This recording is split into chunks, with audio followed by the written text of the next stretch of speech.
Welcome to my 2026 Dream Gaming Setup Tour. As somebody who's a full-time content creator and heavily influenced into a creative aesthetic look while still also being connected to the gaming side where you stream a lot, it's important that my dream setup has a combination of both minimal yet effective tools in it to be able to do my job. Because of the content that I've been making over the last couple of years, I've expanded in the last year into a dual PC streaming setup. And I think as somebody who pushes the idea of hard work, making sure that you're effective at your craft, all while also taking care of yourself and being active, I think I put together one of the most badass standing desk dual PC gaming setups that I could ever come up with. First video of 2026, baby. What do you think about that? First video and a setup tour nonetheless. What a great way to start off the new year, huh? Like I said in describing, this entire thing, this is what I've successfully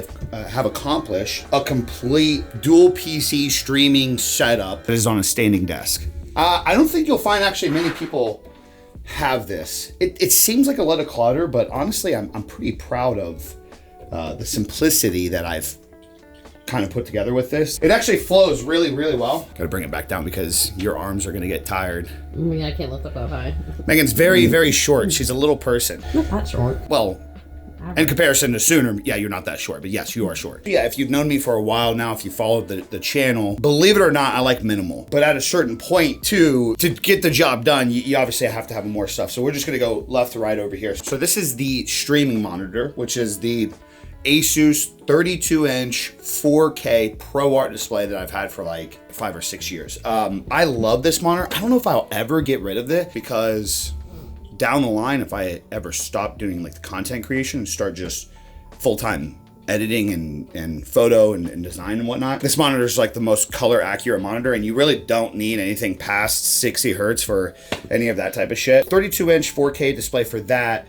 Moving on over here, we've upgraded to the 32-inch OLED 240 hertz for gaming as well. This would be the only reason I would actually get rid of this monitor, because even though the color accuracy on this is much better, oh my fucking God, OLED just looks so goddamn sick. Dude, playing any game on this, I've been playing Battlefield 6 lately, Ark Raiders, a couple other games. This monitor is insane. I wish streaming it could emphasize like what I'm seeing in person, but it's not even possible. So this is one thing I definitely want to recommend for all my like streamers, content creators out there. If you guys want a smaller run and gun light, this is the Amaron P60X. Did have it on another arm like this at one point, so it came out here, but it kept getting in the way as I put the couch in here. This is probably the best compact light that I've come across that will actually give you a soft box look. So for any of my camera junkie people out there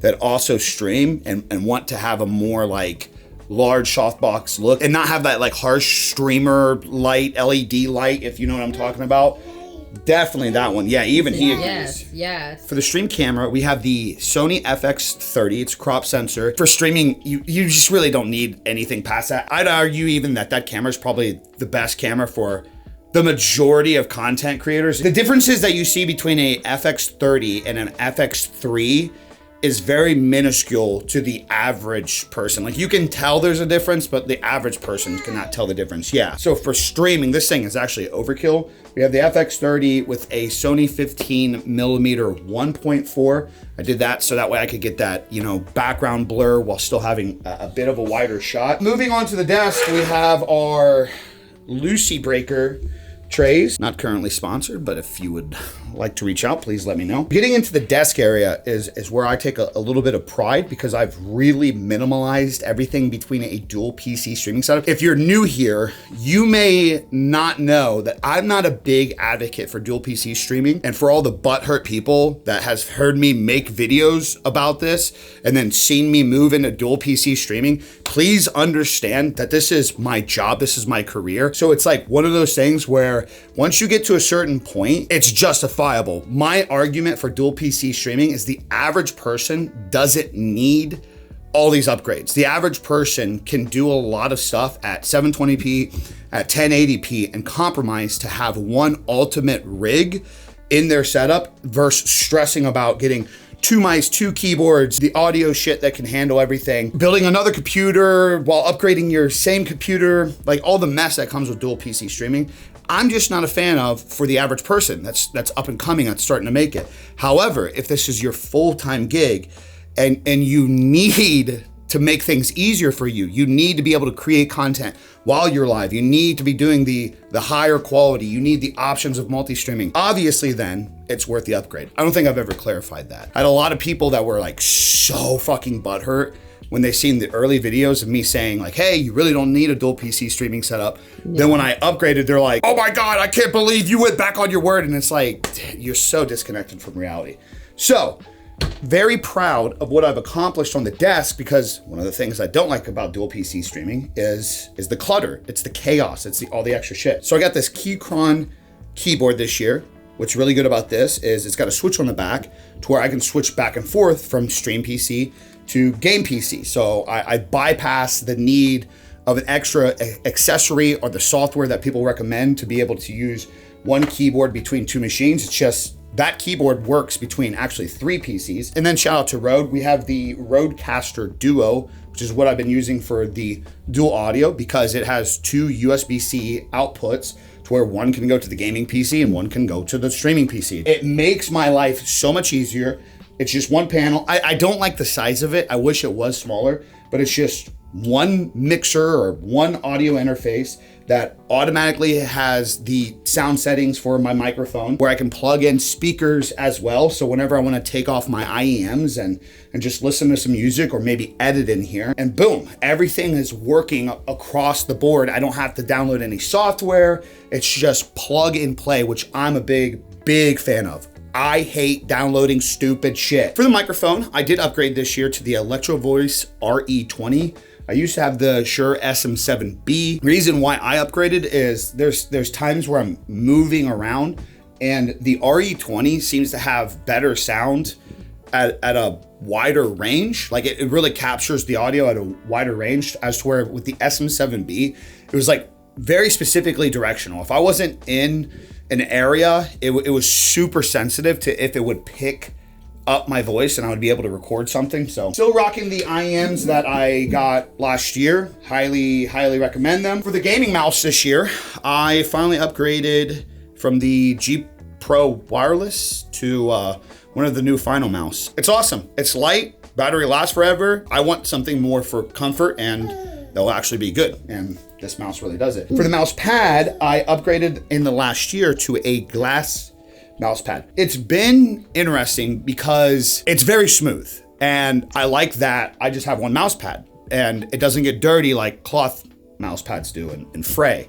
However, the second you get a speck of anything on that, it is hell. Like you have to constantly be cleaning that. It's one caveat. It's really not that big of a deal, but it is something to consider if you've ever thought about getting a glass mouse pad. I would recommend a glass mouse pad. If you actually are like a more serious FPS gamer, which I'm really not, but like sometimes I do like to get a little competitive. But if you even remotely lean in that direction, dude, glass all the way. Stream Deck XL, really not that important. The desk is from Vernal. I did a brand deal with these guys. It was actually a huge win-win. They reached out to me. I was wanting to look into a standing desk as is. This brand not only had L-shaped standing desks, but they had L-shaped standing desks that give this like, I think it's called the executive look. And they're like, yeah, do you want a sponsored video and a free desk? And I'm like, yeah, that'd be pretty fucking sick. Also too, I guess while we're moving this back in, Anthros gaming chair. I did a video on this like a year ago. I'm gonna probably do an updated video here soon. Best chair I've literally ever had. I was a pretty big fan of Secret Labs because of my build. I'm 6 foot, around 240 pounds. At my biggest, I was like 280 when I had that chair, and it was just, the Titan is very comfortable. This is not only comfortable, but it actually has substantially helped with my posture. I'll talk more about that in the upcoming future, but Anthros chair, highly recommend it. All right, so this is the dual piece, and today I took a screenshot because people, it's so weird. Like sometimes I'm like, nobody's gonna give a shit if I don't mention like some specifics, but dude, people always do. Why didn't you tell me? Realistically, both of these builds Dude, you could use either one of these as a single PC setup. I've contemplated multiple times that if I start streaming less, and that's a less important impact on my career, obviously I would go back to just single PC setup. And honestly, I'm torn between which one I would keep, because this one, especially with all the current RAM shit. Oh yeah, I never told you that. I looked it up the other day. The RAM in this, when I originally bought this, it was $270 for the RAM in this, $700 now for the RAM in it. Insane. Graphics card, same thing. In the stream PC, we have a i9 12900K with a ProArt Z690 Creator motherboard, ring wall graphics card holder, Rogue Strix 1000 watt power supply, the gold edition, the Rogue Ryzen 2 360, and then I upgraded the graphics card to a 4080 Super over the last couple of years, which has helped substantially, especially with the streaming, the multi-streaming and recording while streaming. The dual encoding option is just phenomenal. Then moving over here, we have the Beast, which is honestly like, if I was to ever downsize from dual PC and just keep one PC, I'd probably just keep this, because I would assume that this would still just be an editing and creative beast for the years to come. This is the Corsair 3500X ARGB case in the black. I got a Thermatake TH360V2 AOI cooler. For the CPU, I have an AMD Ryzen 7 9800X3D. When I built this, and I said that's the GPU I was getting with this, with the 5080 graphics card that I have in it, everybody was like, oh my God, that CPU is insane.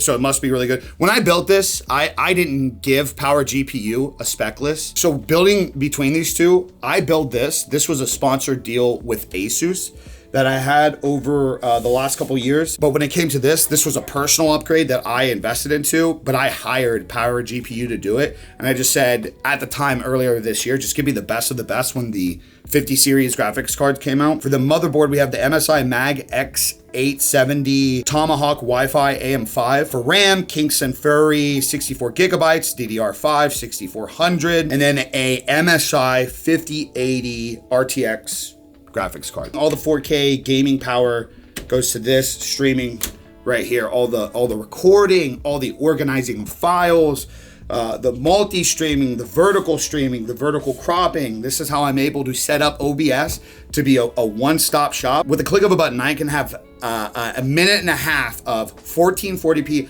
high-quality horizontal footage, or I can have a already developed, already made vertical version that I can just chop up and put it directly on socials, as well as I could just be recording a video while I have those things running, while I'm streaming on YouTube, Facebook, Kick, and Twitch, and Twitter. I would say TikTok, but I constantly get banned there because that platform is for pussies. I've never really talked about this, but this is one of my favorite art pieces that I have in this room.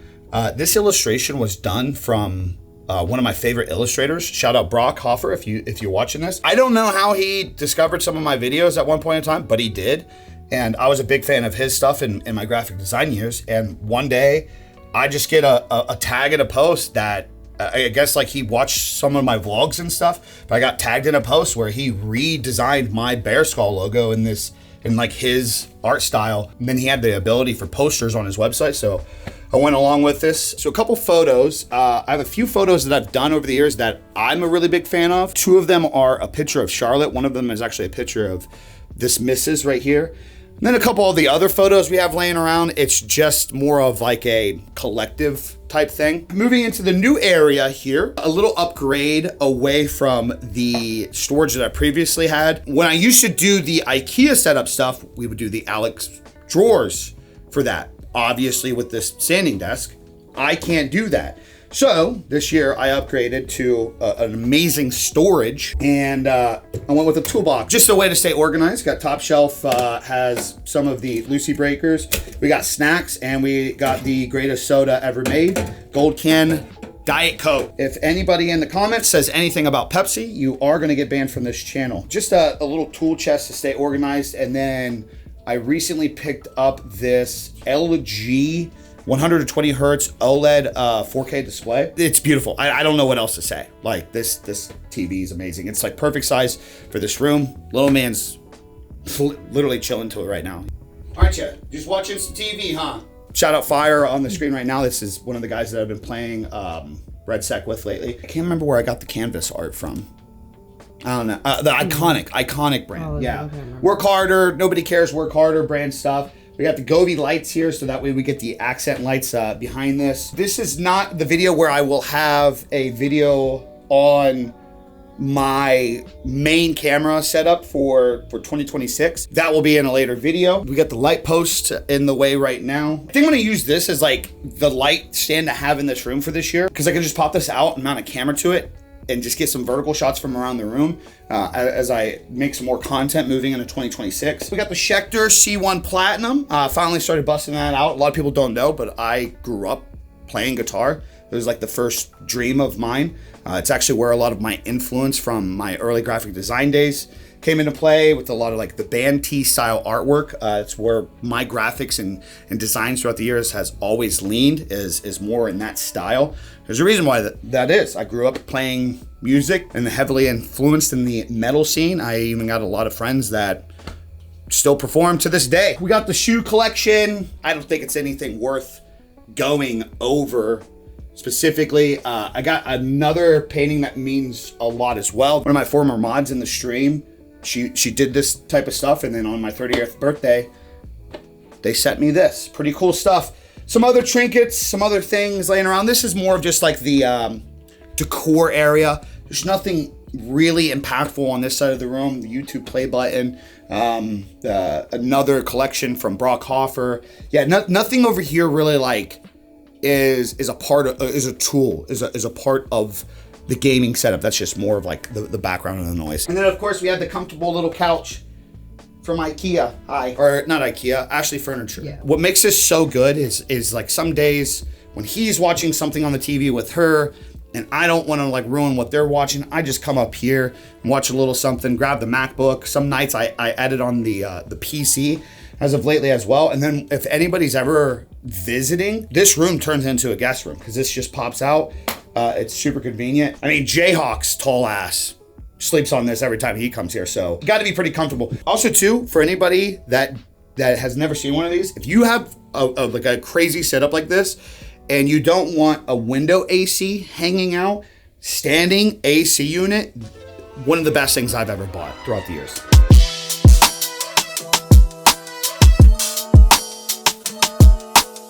Okay, so if I missed anything or you guys have any questions, please let me know in the comments down below. Yeah, like I've mentioned multiple times, when it comes to my setup, since this is my job, I always like to keep things changing and keep things flowing. And I think that's important when you work in an environment where you also live. As human beings, we are not wired to just spend all of our day in the same place. We are meant to go and roam and conquer. So when it came down to putting together this room, I wanted that balance. I wanted that ability where I could go away for hours and get shit done, but also the second I get off of that chair and move even 3 feet behind, I can disconnect and relax. If you guys enjoyed today's video, make sure you guys are subscribing.